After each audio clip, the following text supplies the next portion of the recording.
अस्सलाम वालेकुम, this is Mohammad Shakoor from DIMS university. तो हमने न्यू कोर्स स्टार्ट किया हुआ है इलेक्ट्रिसिटी एंड मैग्नेटिज्म 2 का। कोर्स कोड हमारे पास 206 है, जिसे हम कंटिन्यू कर रहे हैं। तो अब तक हम अपने 4 लेक्चर ले चुके हैं। आज हमारा 5वां लेक्चर है। तो अपना 5वां लेक्चर स्टार्ट करने से पहले हम पिछले लेक्चर को रिवाइज कर लेते हैं कि लास्ट टाइम हमने क्या पढ़ा था। हमने चैप्टर नंबर 1 स्टार्ट किया हुआ है, जिसका नाम है इंडक्टर्स। उसी को हम कंटिन्यू कर रहे हैं। आज भी हम इसी को कंटिन्यू करेंगे। तो लास्ट लेक्चर में हमने क्या क्या टॉपिक पढ़े थे, उन्हें पहले रिवाइज कर लेते हैं। हमने लास्ट लेक्चर में इंडक्टर के बारे में पढ़ा था कि इंडक्टर होता क्या है, कौन सा कंपोनेंट है हमारे पास, क्या काम करता है। हमने कंपैरिजन देखा था इंडक्टर और कैपेसिटर के दरमियान। फिर हमने देखा था जिस तरह हम कैपेसिटर की कैपेसिटेंस को डिफाइन करते हैं, उसी तरह हम इंडक्टेंस को भी डिफाइन कर सकते हैं। और वहीं से हमने कहा था कि जब हम इंडक्टेंस की बात करते हैं तब हम इसकी 2 टाइप्स को लाजमी डिस्कस करते हैं, जिसमें सेल्फ और म्यूचुअल इंडक्टेंस आ जाता है हमारे पास। और हमने सेल्फ इंडक्टेंस को डिटेल से डिस्कस किया था। सेल्फ इंडक्टेंस की डेफिनेशन हमने देखी थी, और फिर उसी के साथ साथ हमने इसकी वैल्यू भी फाइंड आउट की थी, उसकी डेरिवेशन की थी और इंडक्टेंस की वैल्यू फाइंड आउट की थी। हमने कहा था हम इसे एल से रिप्रेजेंट करते हैं। तो आज का लेक्चर स्टार्ट करते हैं। आज का जो हमारा टॉपिक है वो है इंडक्टेंस ऑफ अ सॉलिनॉइड। मतलब हमने लास्ट टाइम देखा था कि हम इंडक्टेंस जनरली कैसे कैलकुलेट कर सकते हैं। एल के लिए हमने फार्मूला ड्राइव किया था। आज हम कोई एक स्पेसिफिक केस लेंगे जिसके लिए हम इंडक्टेंस को फाइंड आउट करेंगे। जैसे मैंने यहाँ पर एग्जांपल दी हुई है सॉलिनॉइड की। तो सॉलिनॉइड जो हमारे पास होता है वो क्या होता है, ये आप सारी इसकी डिटेल्स के सेमेस्टर में पढ़ चुके हैं।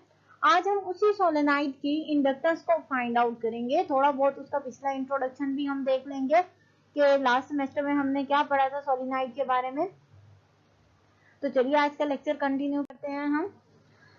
सबसे पहले अपना जो मेन टॉपिक है इंडक्टेंस ऑफ अ सोलेनाइड, उस पर जाने से पहले मैं आपको एक डेफिनेशन यहाँ पर करवा रही हूँ, जिसका नाम है फ्लक्स लिंकेजेस। ये जो फ्लक्स लिंकेजेस है ये हमने अपनी डेरिवेशन में यूज करना है, इसलिए मैंने इसको पहले यहाँ पर मेंशन किया है कि फ्लक्स लिंकेजेस हमारे पास है क्या। तो फ्लक्स जो है हमारे पास has the same value for each of the turn in the coil. मतलब जिस कॉइल की हम बात कर रहे हैं, हमने पीछे इंडक्टर की एग्जांपल को लेकर चलती हूँ। इंडक्टर को हमने क्या कहा था कि इंडक्टर को हम इस तरीके से रिप्रेजेंट करते हैं, और यही हमने कहा था कि आइडियल सोलेनॉइड भी होता है इंडक्टर, क्योंकि आइडियल सोलेनॉइड भी हमारे पास वही काम करता है जो इंडक्टर काम करता है। तो उसी पॉइंट ऑफ व्यू से हम इसको कह सकते हैं कि ये आइडियल सोलेनॉइड भी है हमारे पास। तो अब यहाँ पर ये फ्लक्स लिंकेजेस हमें क्या बता रहा है कि यहाँ पर ये जो हर एक टर्न है उसका फ्लक्स अगर सेम हो जाए, मतलब ये जो फाई बी की वैल्यू है, मैग्नेटिक फ्लक्स अगर सेम हो जाए, तो नंबर ऑफ टर्न्स के लिहाज से हम इसे डिफाइन कर सकते हैं एन फाई बी के इक्वल। मतलब जितनी नंबर ऑफ टर्न्स है उतने मैग्नेटिक फ्लक्स से उसे मल्टीप्लाई कर दें तो आपको टोटल फ्लक्स उस पूरे कंपोनेंट में मिल जाएगा। तो ये जो वैल्यू है हमारे पास एन फाइव बी, इसको हम कहते हैं फ्लक्स लिंकेजेस। ये जो क्वांटिटी है N five B is known as the flux linkages, number of flux linkages in the inductor. मतलब जो एक के फ्लक्स को दूसरे के साथ लिंक कर रहा है, दूसरे को तीसरे के साथ लिंक कर रहा है, तीसरे को उससे नेक्स्ट के साथ लिंक कर रहा है। तो इस पूरे में जो लिंकेजेस आ रहा है फ्लक्स फाई का, उसको हमने एन से मल्टीप्लाई कर दिया और ये मैग्नेटिक फ्लक्स है इसलिए हमने बी लिखा। तो ये तो है फ्लक्स लिंकेजेस की डेफिनेशन। अब हम आते हैं अपने मेन टॉपिक की तरफ। तो जो हमारा मेन टॉपिक है उसका नाम है inductance of a solenoid. Solenoid आपको पता है एक टाइटली वाउंड कंडक्टर होता है हमारे पास। मतलब कोई भी आपके पास कोई वायर है, कोई कंडक्टर है, उसे टाइटली आपस में आप वाउंड करते जाएं एक दूसरे के ऊपर। मतलब जैसे हम किसी रॉड के ऊपर कोई एक वायर चढ़ा दें तो उस तरीके से आप उसे वाउंड करते जाएं, लेकिन टाइटली वाउंड करें in the shape of a cylinder, cylinder की शेप में। तो जो आपके पास चीज बन जाएगी उसे आप कहेंगे सोलेनॉइड। हम क्यों यूज करते हैं ये हमने लास्ट में भी देखा था, लास्ट सेमेस्टर में, कि हम सोलेनॉइड को यूज करते हैं मैग्नेटिक फील्ड को प्रोवाइड करने के लिए। जहां पर हमें जरूरत होती है मैग्नेटिक फील्ड की तो हम सोलेनॉइड को यूज करते हैं। इसके साथ साथ ये मैग्नेटिक ये जो सोलेनॉइड है और क्या काम करता है, ये मैग्नेटिक एनर्जी को स्टोर करता है। ये शॉर्ट क्वेश्चन में इंपॉर्टेंट पॉइंट है कि जो सोलेनॉइड है और उसके यूजेस क्या है, तो ये यूजेस मैंने मेंशन किए हुए हैं इधर, तो ये आपने लिखने होंगे। The magnetic field B inside a solenoid carrying a current I, जो मैग्नेटिक फील्ड B है सोलेनोइड में, वो क्या वैल्यू रखती है, ये हमने लास्ट सेमेस्टर में भी पढ़ा था कि जब हम सोलेनोइड की बात करते हैं तो सोलेनोइड हमारे पास क्या होता है कि इस तरह की टाइटली, मतलब एक दूसरे के बिल्कुल साथ साथ और यूनिफॉर्म तरीके से बनी हुई जो वायर्स होती हैं वाउंड की हुई, उन्हें हम कहते हैं कि ये सोलेनोइड दे रही हैं और इसमें यूनिफॉर्म मैग्नेटिक फील्ड होती है हमारे पास। तो उस मैग्नेटिक फील्ड को हमने लास्ट सेमेस्टर में ड्राइव किया था, B is equal to mu naught N I के इक्वल थी, जबकि n किस चीज को रिप्रेजेंट कर रहे थे यहाँ पर, नंबर ऑफ टर्न्स को पर यूनिट लेंथ में, मतलब फॉर एग्जांपल यहाँ से लेके यहाँ इसकी जो टोटल लेंथ है वो है, आप उसे नाम दे दें L का, L प्राइम का नाम दे दें। अब आप देखना चाह रहे हैं यूनिट लेंथ में कितनी टर्न्स है, तो आप क्या करेंगे, यहाँ पर इसे नाम दे दें L का। अब यूनिट लेंथ की टर्न्स देखने के लिए आप क्या करेंगे कि इसमें टोटल टर्न्स है n, मैं देखना चाह रही हूँ यूनिट लेंथ में, तो उसके लिए हम क्या करेंगे, यूनिट लेंथ पर डिवाइड कर देंगे कि टोटल नंबर ऑफ टर्न्स को यूनिट लेंथ पर जब हम डिवाइड करेंगे तो हमारे पास जो टर्न्स आएंगे वो यूनिट लेंथ की टर्न्स होंगी, जैसे मैंने इस इक्वेशन 2 में किया हुआ है। तो small n is equal to capital N divided by L आ जाएगा आपके पास, और कैपिटल N जब आप फाइंड आउट करेंगे तो N और L आपस में मल्टीप्लाई हो जाएंगे, जैसे इक्वेशन 3 में किया हुआ है हमने। नेक्स्ट हम इसी की कैलकुलेशन को कंटिन्यू करेंगे, हमारे पास इक्वेशन 3 आ गई थी। अब हमने क्या करना है, फ्लक्स लिंकेजेस को यूज करते हैं। फ्लक्स लिंकेजेस के अकॉर्डिंग हमारे पास जो ये टर्म्स होती है n phi b flux linkages इसके इक्वल होता है। अब मैग्नेटिक फ्लक्स का फॉर्मूला हमने पढ़ा हुआ है कि वो तो b डॉट a के इक्वल होता है, मतलब b हमारे पास मैग्नेटिक फील्ड है, a हमारे पास एरिया है, और जब हम यूनिट एरिया की बात करते हैं, स्मॉल पार्ट ऑफ एरिया की बात करते हैं, तो हम उस पर वेक्टर का साइन यूज करते हैं। तो उसी पॉइंट ऑफ व्यू से हमने ये जो मैग्नेटिक फ्लक्स है इसे डिफाइन कर लिया B डॉट ए। ये मैग्नेटिक फ्लक्स सेम है जैसे आपके पास इलेक्ट्रिक फ्लक्स था। इलेक्ट्रिक फ्लक्स में आपने क्या पढ़ा था, E डॉट ए के इक्वल है, मतलब E is the electric field, A is the area, for a unit area we use the vector sign. कैसे यूज करते हैं वेक्टर साइन, ये भी मैंने आपको समझाया हुआ है कि जब हम यूनिट पार्ट लेंगे तो उसका एरिया आउटवर्ड ड्रॉन नॉर्मल होता है हमेशा, उस वजह से हम कहते हैं कि ये वेक्टर है। तो यहाँ पर हमने इक्वेशन 5 तक देख लिया, मैग्नेटिक फ्लक्स किस तरीके से हमारे पास आया, उसका फॉर्मूला हमने देख लिया। अब हम चलते हैं इसकी कैलकुलेशन की तरफ। अगर आपके पास इक्वेशन n phi b था, मैं इसी को सिंप्लीफाई करने की कोशिश करती हूँ। इसी को जब हम सिंप्लीफाई करेंगे तो इस phi b की जगह जो हमने फॉर्मूला फाइंड आउट किया है उसे पुट कर दें। ये देखें यहाँ पर इक्वेशन 6 में क्या किया हुआ है, n phi b की वैल्यू थी हमारे पास, जो पिछली इक्वेशन थी इक्वेशन 5, तो उसमें हमने क्या किया कि n और ये phi b की जगह इक्वेशन पुट कर दी, इक्वेशन 5 जो किसके इक्वल थी, phi b किसके इक्वल था हमारे पास, वो था b डॉट a के इक्वल। ये वाली वैल्यू जो है b डॉट a ये हमने पुट कर दी है इसके अंदर। n phi b की जो वैल्यू थी यहाँ पर phi b था, इसकी जगह पुट कर दी, हमारे पास इक्वेशन 6 आ गई। अब हम क्या करेंगे, हमें पता है कि यहाँ पर जो मैग्नेटिक फील्ड है हम किसकी मेजर कर रहे हैं, सोलेनोइड की इंडक्टेंस मेजर कर रहे हैं। तो मैग्नेटिक फील्ड ऑफ सोलेनोइड तो हमने लास्ट सेमेस्टर में ही फाइंड आउट की हुई है एम्पियर लॉ को यूज करते हुए। तो हमने वही जो वैल्यू है इस मैग्नेटिक फील्ड की, ये हमने पुट कर दी है इसके अंदर। यहाँ पर देखें मैग्नेटिक फील्ड की वैल्यू पुट कर दी, मतलब वो हमने वैल्यू लिखी थी इक्वेशन 1 में, इक्वेशन 1 को पुट कर दें आप 6 के अंदर, आपको मिल जाएगी इक्वेशन 7। जस्ट हमने क्या किया, ये मैग्नेटिक फील्ड की वैल्यू पुट कर दी, V is equal to mu naught N I के इक्वल थी ये वैल्यू। बाकी जो आपके पास टर्म है कैपिटल N और कैपिटल A, वो नंबर ऑफ टर्न्स और कैपिटल A एरिया को रिप्रेजेंट कर रहा है, वो हमने एज इट इज रहने दिया, इन्हें चेंज नहीं किया हमने। तो अब हम क्या करेंगे, जो आपके पास इक्वेशन 3 आई थी उसे 7 में पुट कर दें। इक्वेशन 3 में क्या था आपके पास, इक्वेशन 3 में आपके पास इसकी वैल्यू थी, वो वैल्यू किसके इक्वल थी, स्मॉल n l की इक्वल थी आपके पास।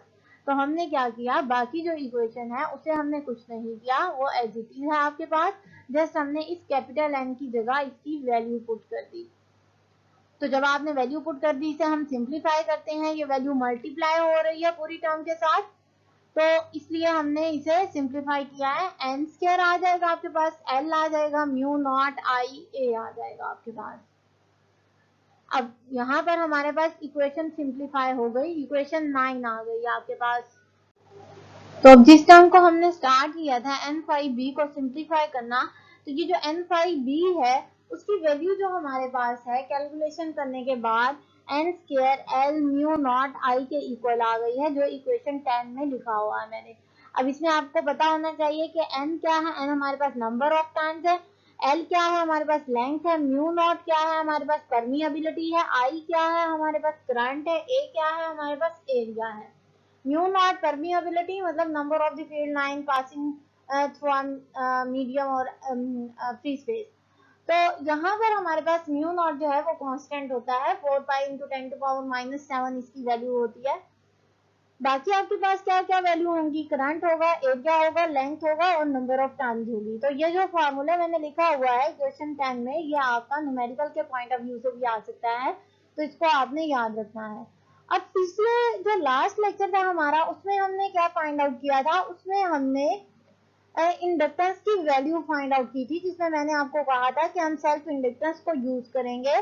सेल्फ इंडक्टेंस का मैंने क्या बताया था कि अगर हम किसी भी सर्किट में चेंज कर रहे हैं करंट को, और करंट के चेंज होने की वजह से उसी सर्किट में हमारे पास ईएमएफ इंड्यूस हो जाए, तो उसे हम कहते हैं सेल्फ इंडक्टेंस। जबकि जो म्यूचुअल इंडक्शन थी वो इसका उलट थी, वो एक सर्किट में करंट चेंज करने से दूसरे सर्किट में हमारे पास ईएमएफ इंड्यूस होता था। तो हमने सेल्फ इंडक्टेंस को देखते हुए ये वाली वैल्यू फाइंड आउट कर ली थी, जिसमें हमारे पास एल रिप्रेजेंट कर रहा है सेल्फ इंडक्टेंस को।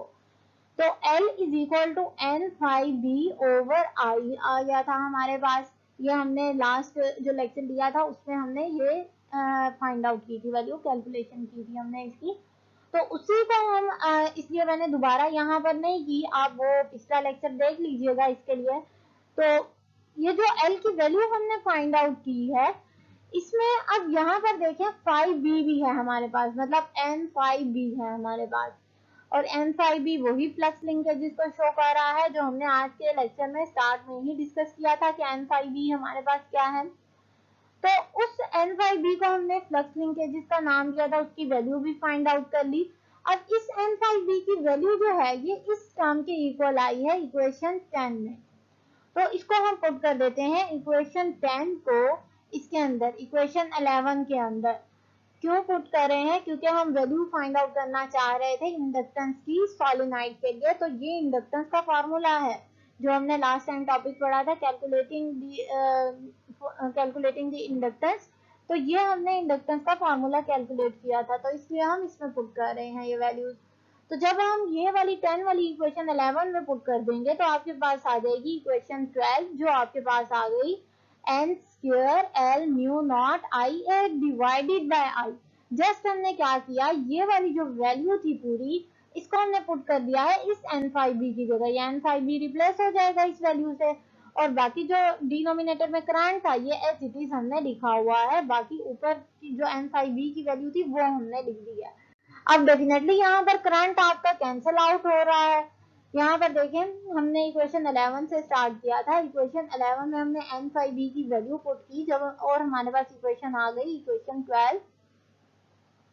इक्वेशन 12 को हम सिंप्लीफाई करते हैं, सिंप्लीफाई करने के बाद जो करंट होगा ये कैंसिल आउट हो जाएगा और आपके पास बचेगा N square L mu naught A, just ये वाली टर्म बच जाएगी। अब हम क्या करेंगे कि ये जो हमारे पास है ये हमारे पास लेंथ के लिए है, लेंथ इसमें इंक्लूड है, सॉरी टोटल लेंथ इंक्लूड है। तो इसमें हम क्या करेंगे, अगर हम यूनिट लेंथ के लिए फाइंड आउट करते हैं तो इसी एल को हम डिवाइड कर देंगे। तो यहाँ पर देखें इस इंडक्टेंस को, यहाँ पर आपने एक बात और याद रखनी है कि ये जो कैपिटल एल है ये लेंथ नहीं है, ये सेल्फ इंडक्टेंस को रिप्रेजेंट कर रहा है। SI में इसे लिख रही हूँ, सेल्फ इंडक्टेंस को रिप्रेजेंट कर रहा है। और ये जो स्मॉल एल है हमारे पास ये लेंथ को रिप्रेजेंट कर रहा है, ये इंडक्टेंस नहीं है आपके पास, ये आपके पास है लेंथ। तो इसको आपने लेंथ लेना है, ये जो कैपिटल एल है इसे इंडक्टेंस लेना है आपने, या अगर आप इस पॉइंट से कंफ्यूज हो रहे हो तो एल को कोई और नाम दे दें, आर का नाम दे दें, डी का नाम दे दें, कोई भी नाम दे दें। तो यहाँ पर ये जो इक्वेशन 14 है, यूनिट लेंथ में अगर मैं इंडक्टेंस फाइंड आउट करना चाहूँ तो ये यूनिट लेंथ एल डिवाइड हो जाएगा। एल जब डिवाइड हो जाएगा तो आपके पास आ जाएगी term N square mu naught A, equation 14 आ जाएगी जस्ट आपके पास। तो ये जो इक्वेशन 13 है ये आपको इंडक्टेंस प्रोवाइड कर रही है सोलेनोइड की, और ये जो इक्वेशन 14 है आपके पास ये inductance per unit length provide कर रही है आपको सोलेनोइड की। Inductance of a solenoid depend किस चीज पर डिपेंड करता है, सोलेनोइड का जो इंडक्टेंस है वो किस चीज पर डिपेंड करता है, अब नंबर ऑफ टर्न्स के ऊपर पर यूनिट लेंथ। मतलब एक जो हमारे पास है, ये देखें सोलेनोइड में हम क्या कहते हैं कि यहाँ पर ये इस तरह का सोलेनोइड होता है। तो यूनिट लेंथ में अगर मैं कहूँ कि यूनिट लेंथ ये है हमारे पास, यूनिट लेंथ में कितने आपके पास टर्न्स आ रहे हैं, कितनी टर्न्स आ रही हैं। अब ये इस पर क्यों डिपेंड करता है, क्योंकि जो हर टर्न का जो मैग्नेटिक फील्ड होता है, जो फ्लक्स होता है वो नेक्स्ट में एड अप होता जाता है। तो इसी तरीके से नंबर ऑफ टर्न जितने ज्यादा होंगे उतना ही ज्यादा हमारे पास मैग्नेटिक फील्ड होगा, उतना ही ज्यादा हमारे पास यहाँ पर फ्लक्स लिंकेजेस आएगा। तो एक तो हमने पॉइंट देख लिया कि इससे नंबर ऑफ टर्न्स के ऊपर डिपेंड करता है, यूनिट लेंथ में जितनी टर्न्स आ रही हैं उनके ऊपर डिपेंड कर रहा है। दूसरा फैक्टर क्या है हमारे पास कि क्रॉस सेक्शनल एरिया पर भी डिपेंड करता है। क्रॉस सेक्शनल एरिया भी मैंने आपको बताया हुआ है कि अगर आपका बहुत सारा कोई बहुत बड़ा ऑब्जेक्ट है तो आप उसका छोटा सा पार्ट कट कर दें, उस छोटे से पार्ट को हम क्या कहेंगे, क्रॉस सेक्शनल एरिया कहेंगे, और टोटल जो होगा आपके पास वो एरिया कहलाएगा। और हम बात कर रहे हैं यहाँ पर क्रॉस सेक्शनल एरिया की, तो ये क्रॉस सेक्शनल एरिया पर भी डिपेंड करता है। Permeability of the medium, permeability भी मैंने आपको लास्ट सेमेस्टर में पढ़ाया हुआ है, म्यू नॉट होती है number of the field lines. अब यहाँ पर ये क्या कह रहा है, परमियाबिलिटी ऑफ द मीडियम, यहाँ पर फ्री स्पेस नहीं कह रहा, यहाँ पर कह रहा है मीडियम, मतलब आपने जो यहाँ पर मीडियम यूज किया है उसकी परमियाबिलिटी पर ये डिपेंड करेगा। तो आज के लेक्चर में हमने क्या क्या चीजें पढ़ी, हमने इंडक्टेंस ऑफ अ सोलेनोइड को डिस्कस किया, हमने उसकी वैल्यू कैलकुलेट की, हमने ये देखा कि इंडक्टेंस जो है सोलेनोइड की ये किन किन चीजों पर डिपेंड करती है, जिसमें हमारे पास तीन फैक्टर आए, एक number of turns per unit length आया, क्रॉस सेक्शनल एरिया आया, दूसरा हमारे पास आया परमिएबिलिटी। अब ये जो तीनों पॉइंट्स हैं आपके, ये एमसीक्यूज के पॉइंट ऑफ व्यू से और शॉर्ट क्वेश्चन के पॉइंट ऑफ व्यू से इंपॉर्टेंट पॉइंट है, इन्हें आपने याद रखना है। तो आज के लेक्चर में हमने इंडक्टेंस ऑफ अ सोलेनोइड किया है, तो नेक्स्ट लेक्चर में इंशाल्लाह हम इंडक्टेंस ऑफ अ टोरॉइड को डिस्कस करेंगे। तो नेक्स्ट लेक्चर के तक के लिए thank you so much, Allah Hafiz.